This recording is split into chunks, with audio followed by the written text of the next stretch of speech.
প্রিয় দর্শক বন্ধুরা, আশা করি সবাই ভালো আছেন। আমিও ভালো আছি। আমি শিলামণি। আজ আমি তৈরি করব ঘরে থাকা কিছু উপকরণ দিয়ে একটি খুব সুস্বাদু রেসিপি। চলুন দেখা যাক কিভাবে আমি রান্নাটা তৈরি করি। প্রথমে আমি নিয়ে নিচ্ছি 1 কাপ মতো মটরের ডাল। মটরের ডাল 2 ঘন্টা আগে ভিজিয়ে রেখেছিলাম। সেই মটরের ডাল, তার সঙ্গে 2টো কাঁচা লঙ্কা একই সঙ্গে পেস্ট করে নেব। আপনারা যদি চান শিলনোড়াতে করতে পারেন, আর মিক্সারও করতে পারেন। পেস্ট করে নেওয়ার পর রান্নাটা আমি করব। এই রান্নাটা খুব সুস্বাদু একটি রান্না।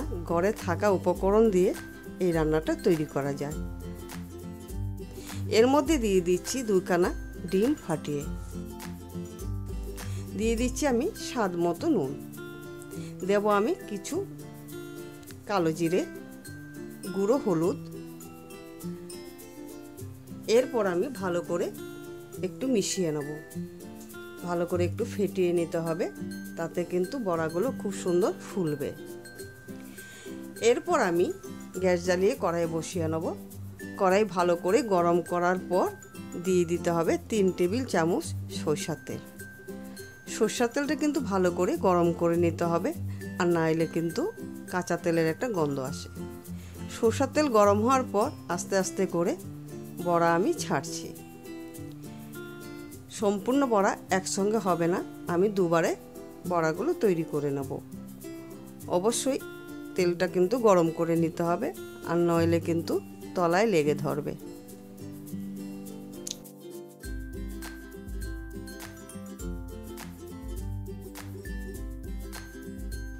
এক পিঠ হওয়ার পর বড়া উল্টিয়ে পাল্টিয়ে ভেজে নেব। বেশি ভাজার দরকার নেই, অল্প ভাজলেও হবে। বেশি ভাজলে শক্ত শক্ত হয়ে যাবে, তাই বেশি আমি ভাজবো না। এই পিঠ ওই পিঠ করে বড়া আমি একটা পাত্রে নামিয়ে দেব। এই বড়ার তরকারি একবার খেলে কিন্তু বারবারই খেতে ইচ্ছা করবে, আর বাচ্চারা ডিমের গন্ধে খুব সুন্দরভাবে খাবে। বড়া কিন্তু নাড়াচাড়া দেওয়ার পর সোনালি কালার করে ভেজে তুলে নিচ্ছি। ঠিক একই রকমভাবে সম্পূর্ণ বড়া তৈরি করে নেব। এরপর কড়াইতে যতটুকু তেল আছে ওই তেলে আলু আমি ভেজে নেব। ঠিক এরকম ডুমো ডুমো করে আলুগুলো কেটে নিতে হবে। দিয়ে দিতে হবে স্বাদ মতো নুন আর গুঁড়ো হলুদ। ঠিক এরকমভাবে একটু নাড়াচাড়া দিয়ে আলু ভেজে নেব। আলু ভাজা হয়েছে, এরপর আমি একটা পাত্রে আলু তুলে নেব।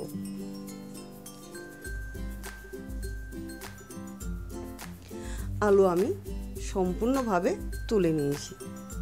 এরপর আর 2 টেবিল চামচ সরষের তেল দিতে হবে। 2 টেবিল সরষের তেল দিয়ে ভালো করে গরম করে নিচ্ছি। দিয়ে দিচ্ছি আমি সামান্য সাদা জিরে। সাদা জিরে একটু নাড়াচাড়া দিয়ে সোনালি কালার করে ভেজে নিচ্ছি। দিয়ে দিচ্ছি আমি একটা তেজপাতা 2 ভাগ করে, আর দেবো একটা শুকনো লঙ্কা। সেইগুলো একই সঙ্গে কিন্তু ভেজে নিচ্ছি। দেব আমি 1/2 চা চামচ আদা বাটা। আদা বাটা দিয়ে একটু নাড়াচাড়া দিয়ে নিচ্ছি। এরপর দিয়ে দিচ্ছি 2 চা চামচ পেঁয়াজ বাটা। যেহেতু ডিম আছে সেই জন্য পেঁয়াজটাও দিতে হবে। দিয়ে দিচ্ছি সামান্য নুন।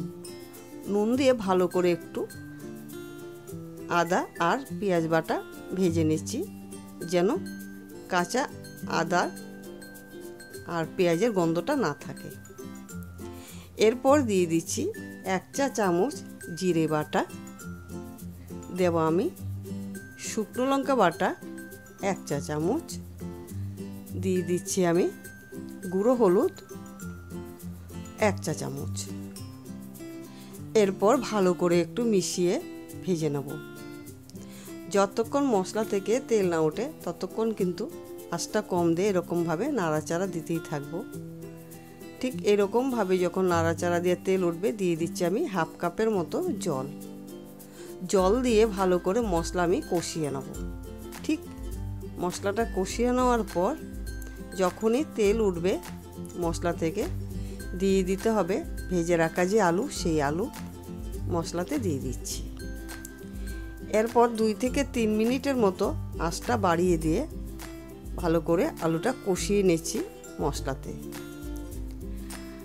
এরকমভাবে 2 থেকে 3 মিনিট কষানোর পর দেখা যাবে খুব সুন্দরভাবে কিন্তু আলু কষানো হয়েছে। এরপর দিয়ে দিচ্ছি আমি জল। জলটা একটু বেশি পরিমাণ দিতে হবে, যেহেতু আলু আছে, আলুতে কিন্তু ঝোলটা টেনে নেবে। ঝোলটা ফুটে ওঠার পর আমি 3 পিস আলু নিয়ে নিচ্ছি, হাতার পিঠ দিয়ে একটু ভেঙে দেব, তাতে কিন্তু একটু গাঢ় হবে, দেখতেও সুন্দর লাগবে। ঝোলটা ফুটে ওঠার পর এরপর দিয়ে দিচ্ছি ভেজে রাখা যে বড়া, সেই বড়া এর মধ্যে দিয়ে দিচ্ছি। আপনি মাছ মাংস ফেলে রেখে এই তরকারিটা খাবেন, খেয়ে বলবেন যে কতটা টেস্টি হয়েছে আর কতটা দেখতেও সুন্দর হয়েছে।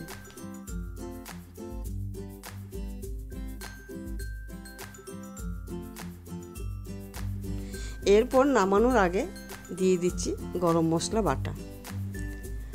আমি কিন্তু বেশিরভাগই বাটা মশলা ইউজ করি। বাটা মশলা খেলে খুবই ভালো আর তরকারি কিন্তু খুবই টেস্টি হয়।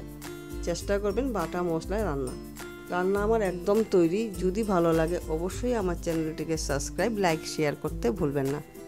আমি আবার নতুন নতুন রান্না নিয়ে আপনাদের সামনে হাজির হয়ে যাব। ভালো থাকবেন, সুস্থ থাকবেন, ধন্যবাদ।